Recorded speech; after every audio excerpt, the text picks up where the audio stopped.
Johnnie Walker Blue Label, the envy of new whiskey drinkers and lovers of smooth everywhere. According to Johnnie Walker, the history of Blue Label goes back to 1867 when Alexander Walker, son of John Walker, created what he called Old Highland whiskey. Now the goal was to create a blend that would feature flavors that hit all four corners of Scotland. The Blue Label is the top shelf offering from Johnnie Walker, but is it really worth the high price and adulation when compared to the Black Label, Double Black, Green, Gold, and 18 year?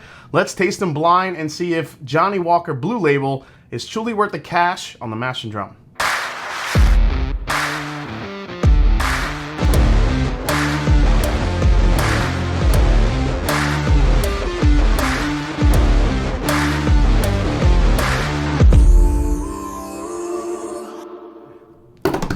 Welcome to the Mash and Drum. I am Jason C. And when I was in college, Johnnie Walker Blue was the ultimate pour at a bar. Didn't know anything about whiskey at the time, but as I've gone forward through my experiences and tried Johnnie Walker Blue, I didn't understand the desire for it. However, I've never really had all the Johnnie Walkers blind to find out how good it could be. Blinds don't lie, so before we dive into this blind, let's learn a little more about who Johnnie Walker was.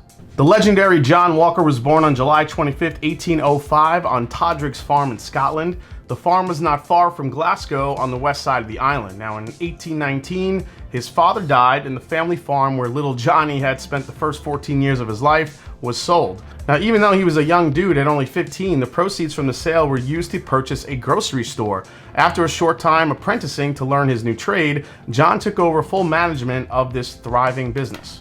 Now, even though his main trade was selling groceries, over time he became well known as the go-to supplier of tea, fine wines, and spirits. He sold all kinds of alcohol, including rum, brandy, gin, but it was his own private label whiskey that gained him recognition. Most shop owners around that time stocked single malts, but with inconsistent taste and texture. John Walker, being a savvy businessman, made his whiskey through blending, giving him the ability to maintain consistent flavor and quality in each and every bottle. Now, after he died, the family business was taken over by his son, Alexander. Britain was at the center of the Industrial Revolution, and with the arrival of the railroad in 1843 on his side, Alexander Walker created a distribution network that shipped John's whiskey worldwide. By 1862, sales averaged 100,000 gallons, and the first copyrighted blend called Old Highland Whiskey hit the shelves in 1867. Now this recipe is a direct ancestor of what we know and call Johnnie Walker Black Label. So the famous square bottle and 24-degree slanted label were introduced shortly after, creating a distinctive look and reducing breakage compared to the previously used round bottles. Now most folks say Alexander was the real driving force that took Johnnie Walker Scotch whiskey from local gem to global icon. Alexander's son introduced the naming of Red Label and Black Label in 1909, and over time the company has continued to grow, also adding Blue, Double Black, Gold, and other variations along the way. So I've always wanted to do this blind tasting, but I've never wanted to buy all those bottles of Johnnie Walker. Luckily, Diageo does great marketing, and they released this gift box that had Johnnie Walker Black in there, the 12-year, also included the Green, Gold, 18 year, and the Blue, all for under $100. So I grabbed it. I'm like, this is the perfect time where I can actually do this blind. All right, so what's in the blind tasting? First, Johnnie Walker Black Label 12 years. That is a blend of single malt and grain whiskeys from across Scotland, aged for at least 12 years. It's 80 proof and $35 for a 750 milliliter bottle. Next is the Johnnie Walker Double Black Label, which is the younger, spikier, and darker version of the regular black. It's a bit more spice and a bit more smoke. 80 proof, $45 for that 750 milliliter bottle. Next is the Johnnie Walker Green, 15-year age statement on this one. This uses malts from four corners of Scotland, including Kalila from Islay, Talisker from the Isle of Skye, and Cragganmore and Linkwood from Speyside. Johnnie Walker Green Label is the distillery's only blended malt offering, meaning that it's comprised of only single malts from different distilleries, rather than typical blended scotches, which are a mixture of malt and grain whiskeys from various distilleries. 86 proof and about $65 for that one. Also, we have Johnnie Walker Gold Label Reserve, which is the replacement premium blend for Johnnie Walker's popular Gold Label 18. It's structured around single malt whiskey from Clynelish. This scotch is made from whiskeys chosen for sweet honeyed qualities, 80 proof as well, $75. Next is Johnnie Walker aged 18 years, formerly known as the Platinum Label. Features a combination of up to 18 different whiskeys, including Cardew, Glenelgin, Blair Athol, and others. It falls just under the Blue Label in the hierarchy. This one is also 80 proof and priced at 90 bucks. Then, of course, Johnnie Walker Blue Label, the crown jewel, comes from hand-selected, rare Scotch whiskeys with more depth of flavor. Only 1 in 10,000 casks supposedly make the cut.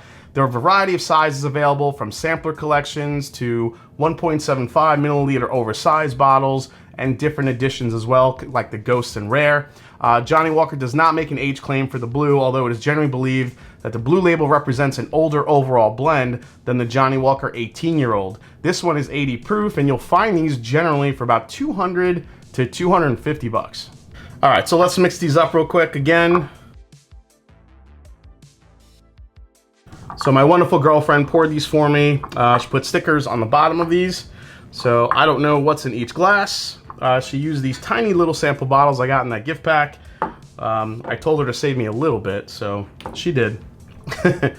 So, all right, let's go through these and see which one I like the best. I'm gonna nose them real quick and taste them. There's 6 different glasses here, so I don't wanna waste too much time living in the nose. I really just wanna taste these and see which ones end up being the best for me. So let's go to the first one. Very light, very vanilla, very honey. Very malty as well. It's almost got like a Honey Nut Cheerio quality to this one. All right, let's try it.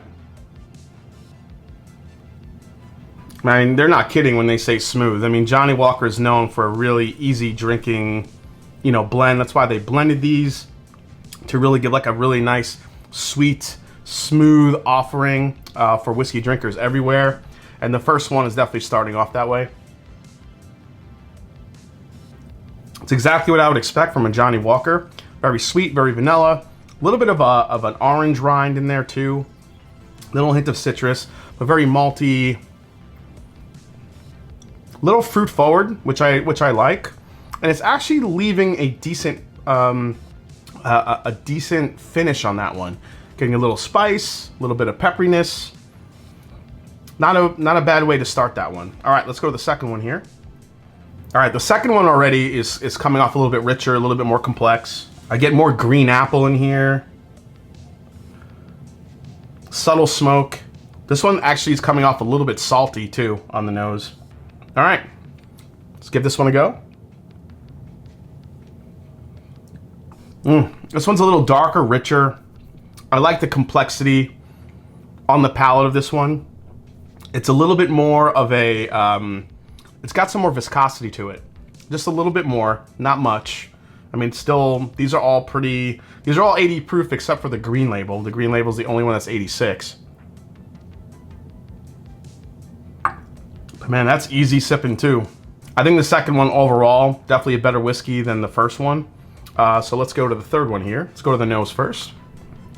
Wow, this one's very sweet. This one's I'm getting like apricot vibes on this one. Ton of like that heather, honey, yeah, touch of pear. This one might be the most fruit forward out of the 3 I've tried so far. All right, let's give it a go. Man, that went down like nothing. I really enjoyed the nose on that one, but on the palate, I'm looking just for some more something to it. I'm getting the fruit on the palate too. Getting the pear, getting that honey. It's very light, very easy. Decent finish on that one. I still think it lacks the I don't want to say complexity because it's not like super complex, but I think it lacks the texture that number 2 had. But I don't know if I like it better than number 1. It might be a little bit better than the first one here. All right, let's go to number 4. Oh wow, 4 has like a very orange citrus forward note to it. Man, candied orange peel, little chocolate here. Wow, this one actually might have the most pronounced nose. It's the most fruit forward. Very sweet, a ton of vanilla on this one too. That one's nice. Let's try this one. Man, these just get easier and easier to drink. Shit. Okay, I need another sip of that one. I do love the flavors in this one. I think number 4 might have the most pronounced flavors overall. I think number 2 has the best texture. Number 4 might have the biggest burst of flavor so far. Let me go back to number 2. Well, I don't want to cheat. I don't want to go back to number 2 quite yet. All right, let's go to number 5. Ooh, number 5, get a nice little hint of smoke on this one. Man, this is probably the first one I'm like picking up like a good oak presence. Just kind of nice. Also a little dark fruit. I'm actually like picking up a little raisin in this one. I mean, I don't mind the... Actually, that might make sense because it might be the darkest of all of them. I don't know. Let's give it a go.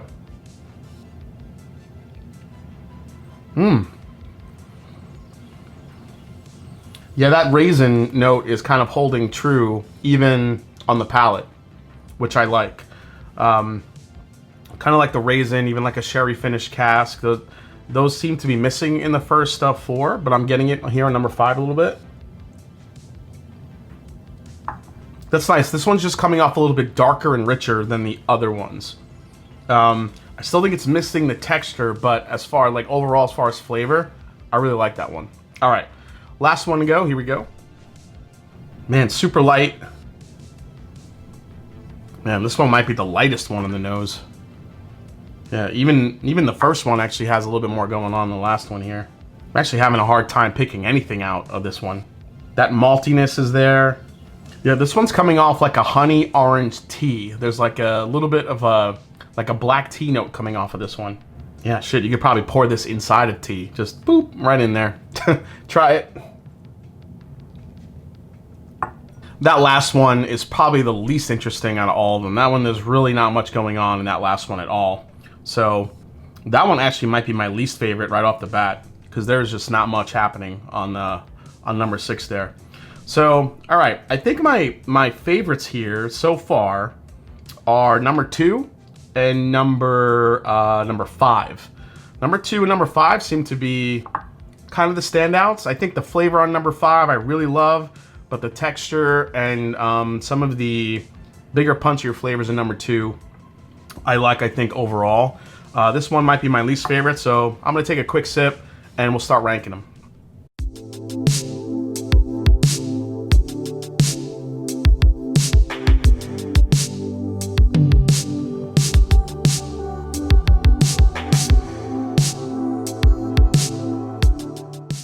All right, guys, so I have my bottom 4. It's really between the 2 that I selected in the beginning, which was Glass 2 and number 5, to kind of see which one I like the best here.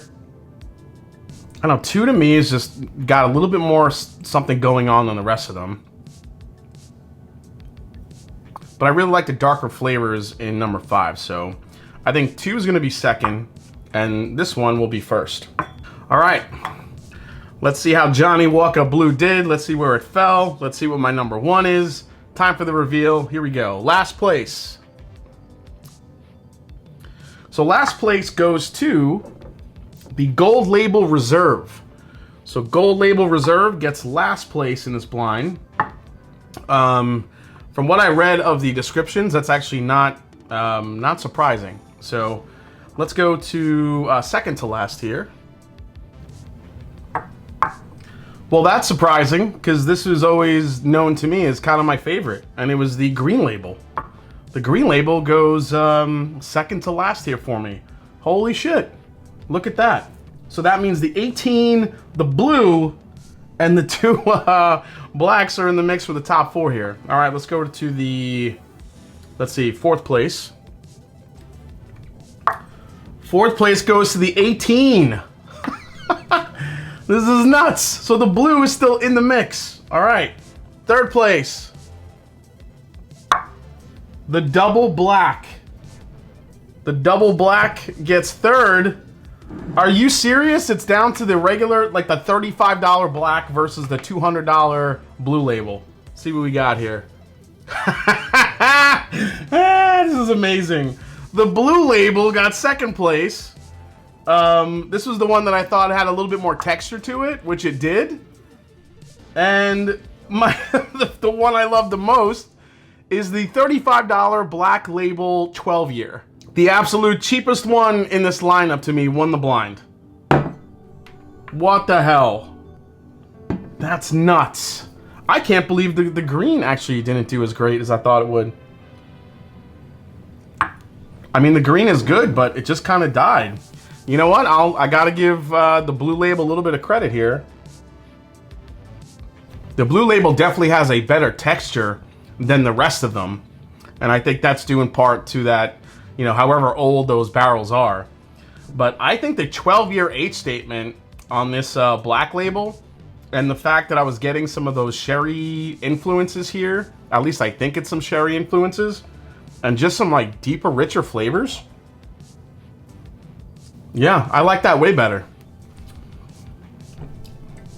This is amazing because, I mean, and the fact that the double black actually took out the other three, you know, higher priced variants of Johnnie Walker was a big surprise too. But man, the Black Label 12 and the double black hanging in for this blind. Does that mean is Johnnie Walker Blue a little bit overrated for the price? Hell yeah, it's overrated.